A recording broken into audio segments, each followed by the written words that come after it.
Exactement, selon la chaîne américaine NBC News, si Donald Trump, le président américain, a arrêté brutalement l'opération Projet Liberté avec la marine américaine qui était censée et qui devait débloquer et en tout cas escorter ces centaines, plusieurs centaines de navires commerciaux. Vous venez de le dire, le dernier chiffre, 1500 navires commerciaux bloqués dans le golfe Persique. Eh bien, justement, c'est parce que l'Arabie Saoudite lui a mis des bâtons dans les roues. C'est ce que, en tout cas, NBC News avance. L'Arabie Saoudite qui a interdit aux avions de chasse américains d'utiliser les bases militaires saoudiennes et son espace aérien, mis devant le fait accompli.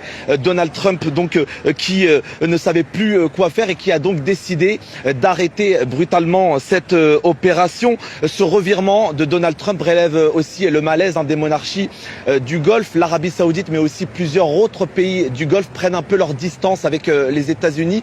Ils ne veulent plus apparaître comme la base arrière d'une guerre américaine contre l'Iran. Les pays du Golfe qui ont les yeux, vous l'avez dit, rivés sur l'évolution de la situation et sur ces négociations en cours. Ils veulent à tout prix éviter une reprise de la guerre qui pourrait de nouveau les exposer à des frappes iraniennes contre des ports stratégiques, contre des infrastructures énergétiques ou encore contre des installations stratégiques ici dans le Golfe. Donc oui, ces pays du Golfe, ils ont l'espoir qu'un accord soit trouvé et que justement ce détroit d'Ormuz puisse rouvrir, car les pays du Golfe sont les plus grands producteurs et plus grands exportateurs d'hydrocarbures et depuis un peu plus de 2 mois, toutes ces exportations sont à l'arrêt et donc les pays du Golfe dépendent fortement économiquement de l'ouverture de ce détroit d'Ormuz. Ils ont toujours appelé à la désescalade et justement à régler le conflit par la diplomatie.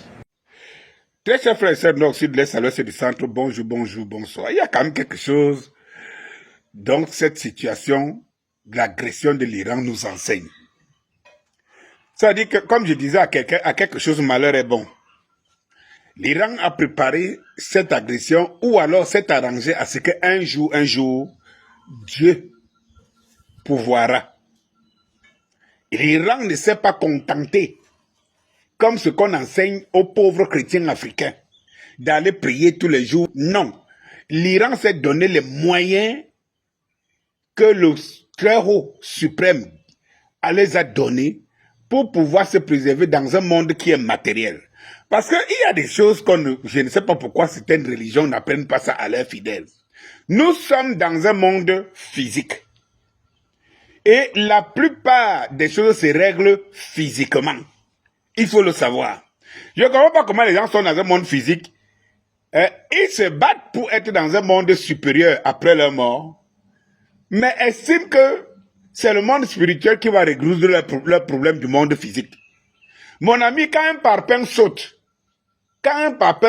d'un échafaudage et que tu es en bas, il va cogner sur ta tête.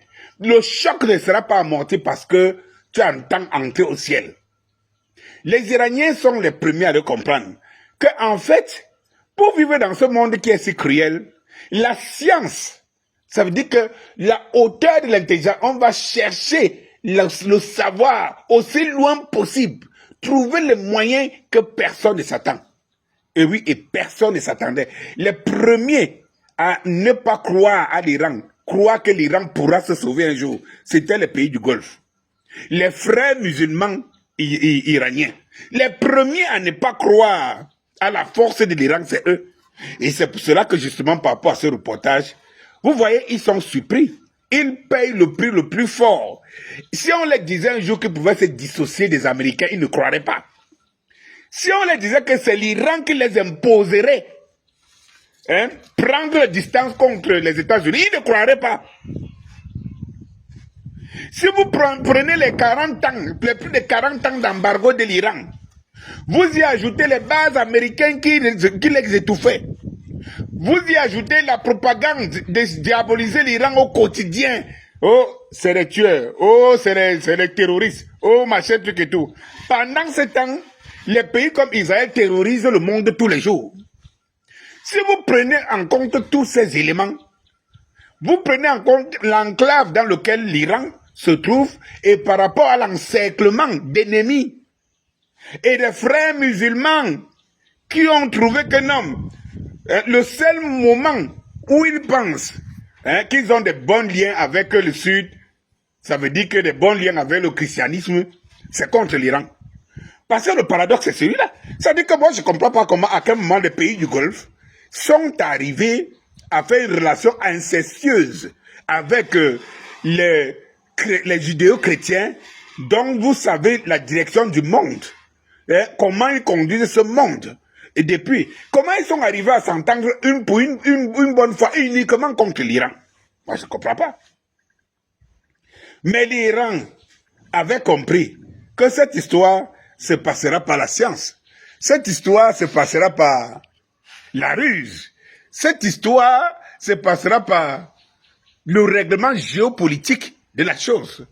Et il ne faut pas se dire, les Iraniens, ils avaient bien compris que leur plus grand adversaire, ce n'est pas les Américains.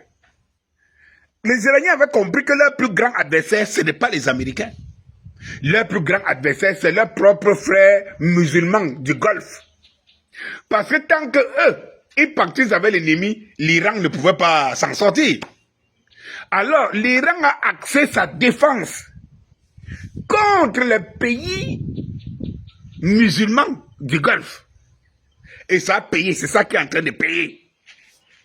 L'Iran ne s'est pas contenté de dire comment je vais combattre les États-Unis qui sont à des distances. Non. L'Iran a compris que tous les intérêts des États-Unis sont au pays du Golfe. Et tous les intérêts du pays du Golfe sont aux États-Unis. Donc, en s'attaquant au pays du Golfe, non seulement l'Iran fragilisait l'alliance avec les Américains, fragilisait les Américains, fragilisait l'économie du monde arabo-musulman. En ce moment-là, tenant le détroit d'Ormuz comme l'arme atomique. Parce qu'en fait, si vous recherchez l'arme nucléaire sur l'Iran, l'Iran en possède une. Elle est plus barbare que l'arme nucléaire dont vous dites que c'est ça que vous en avez après l'Iran. Le détroit d'Ormuz, mais le détroit d'Ormuz dépasse une arme nucléaire, dépasse 1000 têtes nucléaires, le détroit d'Ormuz. Mais tout le monde est en train de voir. Même les Américains ont buté là. Ils n'oublieront jamais ça. C'est pour ça que leur obsession était de faire quelque chose, pouvoir gagner quelque chose, même au détroit d'Ormuz. Ne pouvant pas physiquement dans le reste, mais au détroit d'Ormuz. Parce qu'en réalité, ça devait être satisfaisant pour eux. Parce que le détroit d'Ormuz, c'est une bombe qui a 1000 ogives nucléaires. Vous voyez comment le détroit d'Ormuz neutralise, paralyse tous les pays du Golfe. Mais pas seulement que. Beaucoup d'ennemis des Iraniens dans le monde. Eh bien, l'Iran a gagné. Et l'Iran n'a pas gagné au hasard. L'Iran n'a pas joué la loterie pour gagner. L'Iran a forgé sa victoire. Oui. Il n'y a aucun pays aujourd'hui dans ce monde-ci que militairement va se lever un bon matin et dire « Je suis grand, je m'en vais attaquer l'Iran ». Par contre, beaucoup auront appris de l'Iran. Et lorsque les gens chercheront à rattraper l'Iran par leur magistrat, l'Iran sera déjà extraterrestre. Parce que la science, elle est évolutive. Lorsque les gens arriveront, dès qu'ils arriveront dans 10 ans, dans 20 ans ou dans 30 ans, à se mettre au diapason de l'Iran, l'Iran serait déjà peut-être que sur aux aspects autour de la Lune. Mais voilà la situation. Ah, les pays du Golfe, qui vous l'auraient dit. Les Occidentaux, ils sont judéo-chrétiens, comme ils disent. Mais chrétiens, je ne sais pas qui d'autre pratique le judaïsme que les sionistes et tout ça. Donc, ils sont chrétiens. Mais vous voyez très bien que les obédiences chrétiennes, il y en a au moins 1500 dans le monde. Il y en a au moins 1500. Jésus est roi, Jésus de Nazareth, Jésus mon cœur, Jésus ma sœur, Jésus mon oncle, les assemblées de Dieu, les témoins de Jéhovah, les catholiques, les protestants, les machins et tout. Mais ils ont la même culture occidentale, la culture du même monde libre. Comment vous faites pour quitter votre culture, pour aller embrasser une culture aussi satanique contre l'Iran? Bonjour.